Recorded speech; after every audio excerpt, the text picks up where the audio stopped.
আসসালামু আলাইকুম দর্শক, আশা করি সবাই ভালো আছেন এবং আমার পাখিগুলো ডিম দেখে আপনারা অনেক খুশি হইতেছেন এবং ভালো ভাবতেছেন ডিমগুলো। কিন্তু কি আর বলবো গাইস, দুঃখের বিষয় আমার এই পাখিগুলোর 2 নাম্বার পাখি সেট আপ যেগুলো আপনাদেরকে দেখাইতে চাইছিলাম, আজকে ওই টাইপ আপনাদেরকে পুরোপুরি দেখাবো। তো আমার 2 নাম্বার পাখি সেট আপ থেকে 3টা ডিম পাইছিলাম, কিন্তু বাকি বিষয় 19 দিন হয়ে যাচ্ছে তাও পাখির বাচ্চাগুলো ডিম ফোটে না। এই জন্য আমরা ক্যান্ডেলিং করতে আসলাম, দেখা যাক ডিমে কি কিছু হয়েছে নাকি।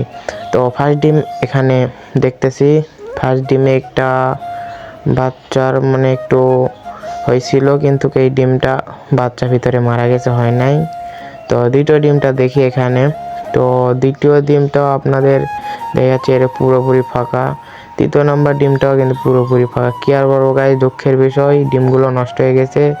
তো করার কিচ্ছু নাই। তো নেক্সট ভিডিও দেখা যাক কেউ পাখির আপডেট পাই তোমাদেরকে সকলকে জানিয়ে দিব। তো এই জন্য চ্যানেলটা সাবস্ক্রাইব করে আমার পাশে থাকবে গাইস। আল্লাহ হাফেজ।